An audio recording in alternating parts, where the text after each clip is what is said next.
la dîme de l'Éternel, le 1/10 de Dieu dans son temple. Dieu a besoin de la dîme.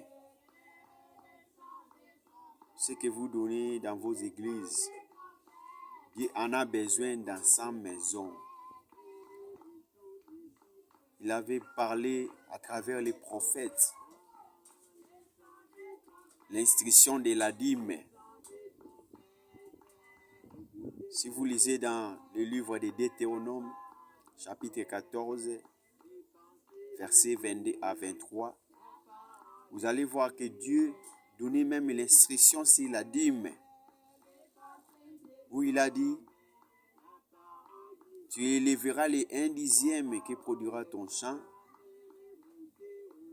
et tu mangeras toi-même.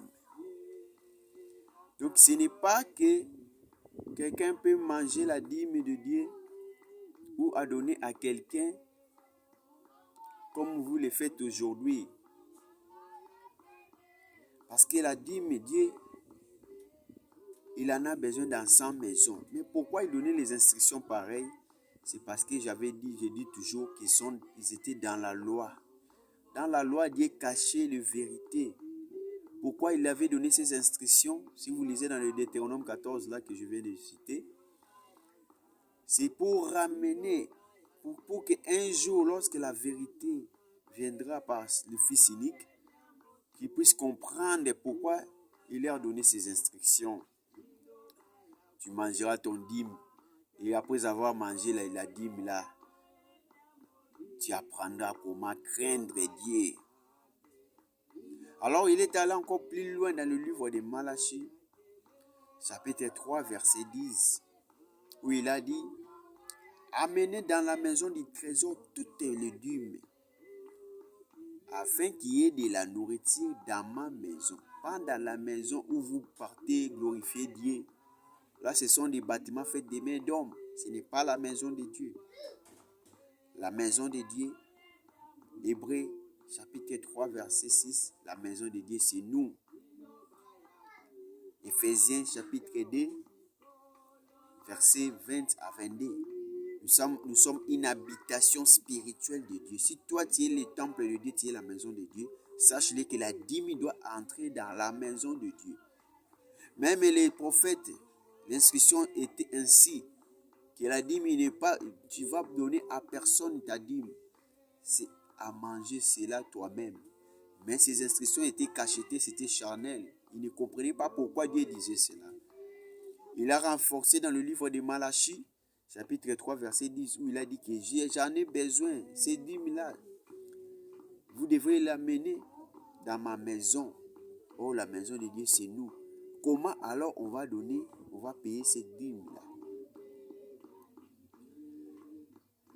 Dans le prophète, pour donner la dîme, ou pour accomplir l'instruction que Dieu leur avait donnée, il faut d'abord faire un travail, soit des champs, soit des bergeries, soit n'importe quel travail que tu fais, mais les 1/10 de ton ressource, tu vas payer ça, la dîme.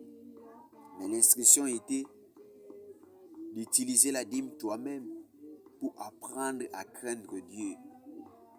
Maintenant, nous sommes dans l'esprit, dans la grâce, et que nous avons compris que la maison de Dieu, aussi, ce n'est pas ce qui est construit des mains d'hommes ou des mains humaines, mais c'est une maison qui est construite par Dieu lui-même, et la maison de Dieu, c'est notre corps ou notre cœur, notre intérieur, l'esprit, là où Dieu habite. Mais il a besoin de cette dîme. Pourquoi?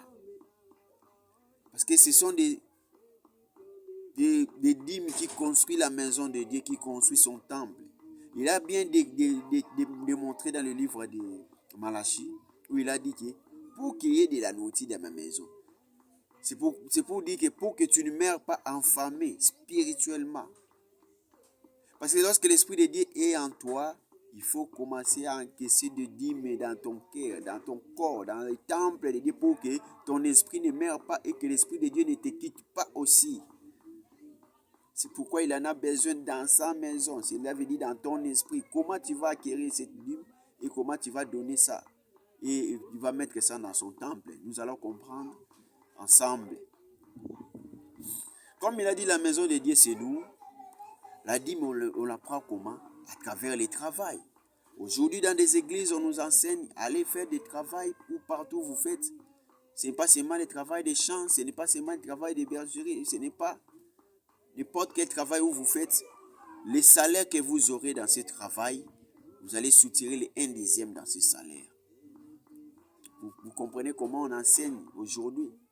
Et les 1/10 là que vous allez soutirer, peut-être on vous paye $500. Tu vas soutirer les 1/10 qui est $50. On vous paye $5,000, tu vas soutirer les 1/10 qui est les $500. Mais à donner à qui? Toi, tu pars donner à soi-disant ton serviteur. Nul n'est serviteur de l'autre.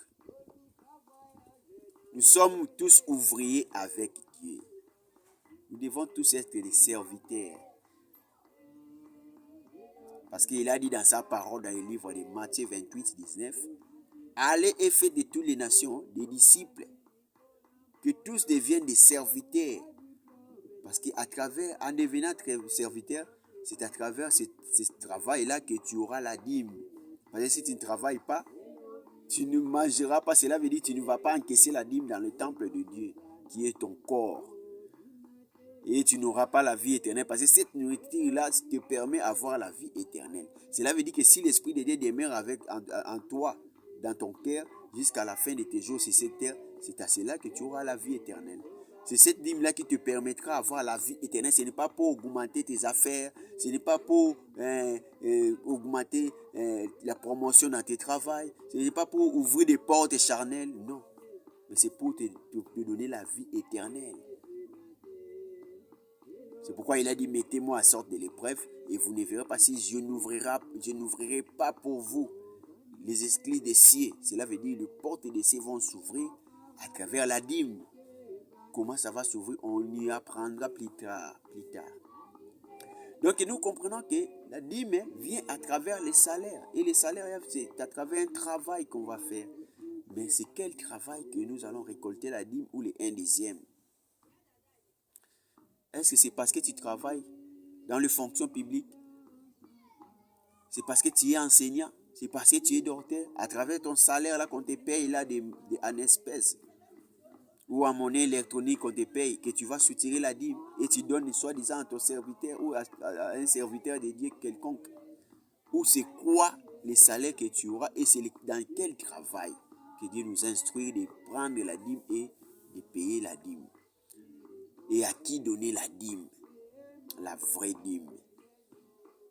Parce que c'est pour ton intérêt, ce n'est pas pour l'intérêt de quelqu'un. Parce que chacun de nous a son intérêt. La dîme, c'est individuel. Ce n'est pas pour quelqu'un, mon frère, ma soeur. Et si tu n'arrives pas à faire ceci, tu n'auras pas la vie éternelle, que tu veuilles ou pas. Parce que la vie éternelle, c'est avoir la vraie connaissance. Et la vraie connaissance qui t'enseigne la vraie dîme. Et cela te permettra à savoir comment la payer. Il a dit dans le livre des 2 Thessaloniciens, chapitre 3, dans le 10e verset, il a dit, c'est lui qui ne veut pas travailler, qui ne mange pas. Manger quoi? Le travail de quoi? Ce n'est pas le travail des docteurs, ce n'est pas le travail des enseignants, ce n'est pas le travail charnel. Pourquoi il a dit, il ne mangera pas non plus? Dans le livre des Thessaloniciens, chapitre 3, 10 à 12e verset, tu vas voir, il a dit, nous évitons ces gens-là qui ne veulent pas travailler et qui veulent travailler, qu'ils viennent manger leur propre pain en travaillant paisiblement. C'est que pour manger là qu'on parle, ce n'est pas pour manger, faire manger la bouche, mais c'est pour faire manger, nourrir ton esprit à travers les pains. Ce pain-là est descendu du ciel. Dans le livre de Jean 6, à partir du 35e verset, il a dit, je suis le pain descendu du ciel. Jusqu'à la fin de tous les versets de Jean 6, tu vas voir qu'il a parlé toujours, je suis descendu, je suis le pain. Mais c'est le pain là que nous devons entrer en service pour en manger. Même si tu es président de la République, même si tu es ministre, même si tu es le roi sur la terre, mais tu dois travailler. Même si tu es le fils du roi, que tu ne travailles pas, mais dans cette instruction-là, On ordonne à tout le monde de travailler, c'est pour avoir la dîme à travers ce travail-là. Si tu n'arrives pas à comprendre ça, tu n'auras pas aussi la grâce et la vie éternelle. Mais si tu comprends ces choses, tu vas gagner la vie éternelle. Ce n'est pas pour ton intérêt de l'argent, pour l'augmentation de tes affaires. Non. Ce qui est de l'esprit est esprit, ce qui est de la chair est chair. Dieu parlait en employant un langage spirituel pour des choses spirituelles. C'est pourquoi les prophètes ne comprenaient pas son langage, parce qu'il leur avait dit que je vous révèle, mais j'ai cacheté mes révélations. Alors aujourd'hui, les chrétiens, soi-disant les serviteurs de Dieu ou les soi-disant chrétiens, croyant qu'ils sont toujours dans la logique de Christ, mais ils sont toujours dans les paroles cachetées, dans des révélations cachetées. Ils ne comprennent pas toujours les secrets de Dieu. Parce que s'ils comprenaient cela, ils n'allaient plus enseigner la dîme de la sorte. Parce que les prophètes enseignaient cela, mais ils n'avaient pas aussi compris que c'est que la vraie dîme qu'il faut donner à Dieu. Les salaires du péché, c'est la mort. Romains 6, 23. Les salaires du péché. On a parlé des salaires. Oh, là où on parle des salaires, c'est qu'il y a un travail là qui doit s'effectuer. Parce qu'il n'y a pas salaire sans travail, sans boulot. Il n'y a pas salaire. C'est que si Dieu parle des salaires, c'est que quelqu'un travaille. Il travaille indirectement, il ne sait pas qu'il sert le diable et il aura son salaire. C'est pourquoi lorsqu'il a dit fait de toute nation des disciples, cela veut dire que c'est lui là aussi qui va travailler dans les services de Dieu, il aura son salaire. Et ce salaire-là, c'est quoi? C'est la vie éternelle. Mais si Dieu nous paye à travers son travail, maintenant où vas-tu encore chercher la dîme? Tu vas revenir directement à l'instruction qu'il a donnée aux anciens prophètes qui ne comprenaient pas pourquoi il disait que toi-même tu vas manger ta dîme. Tu vas comprendre rapidement parce que c'est Dieu lui-même qui nous engage dans son travail, dans son service, afin de devenir ses ouvriers, pour qu'il nous paye quoi? La vie éternelle. Si la vie éternelle c'est un salaire, c'est que les 1/10 va sortir de là. La vie éternelle, c'est toute la connaissance que tu vas acquérir auprès de Dieu pendant tous les jours de ton service sur cette terre. Quand tu te donnes à Dieu, comme on dit chrétien jusqu'à la mort, le serviteur de Dieu ne peut jamais arrêter un jour, jusqu'à la mort.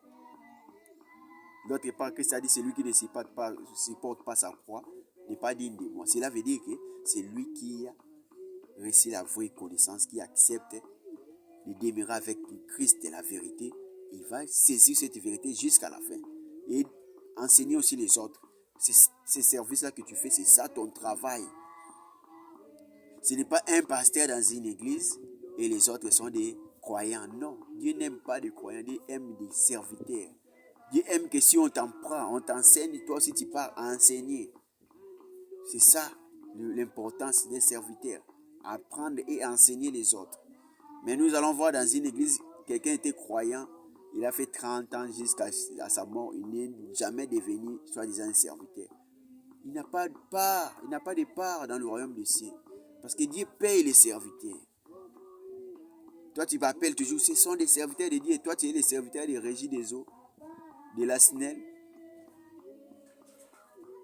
Ou parce que tu es docteur et ils sont des pasteurs, tu partages comme ça.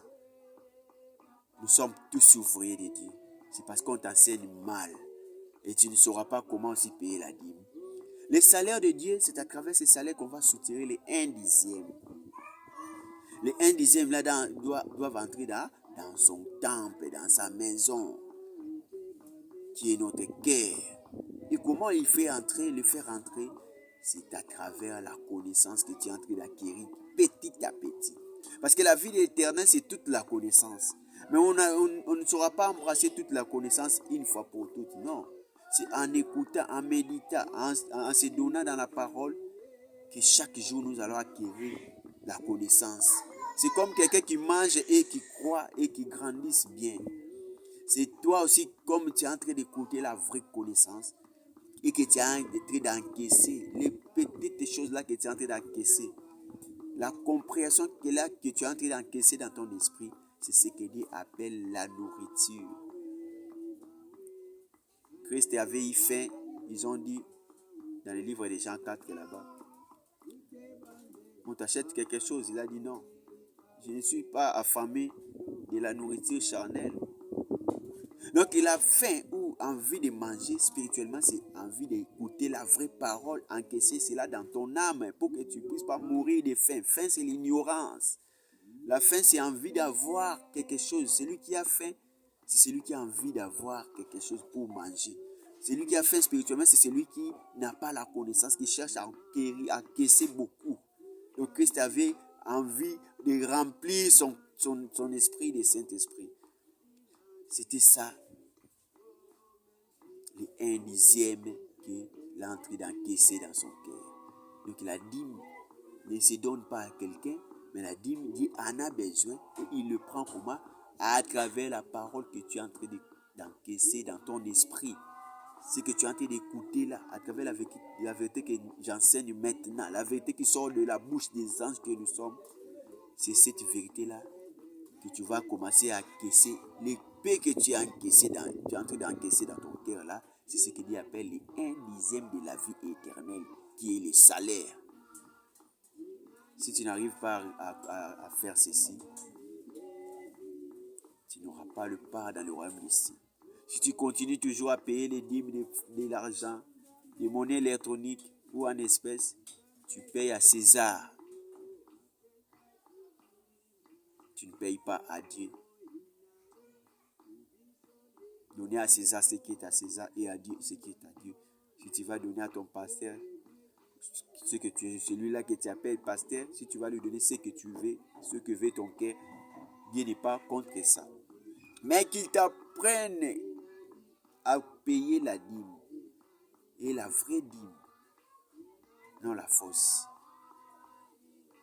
Parce qu'à travers la vraie dîme, que tu es en train d'encaisser comme j'ai enseigné, la connaissance qui entre dans ton corps ou dans ton cœur, c'est la nourriture spirituelle qui fait croître ton esprit et qui t'aide à ouvrir les esprits des cieux. Cela veut dire la connaissance du ciel, de la vie éternelle.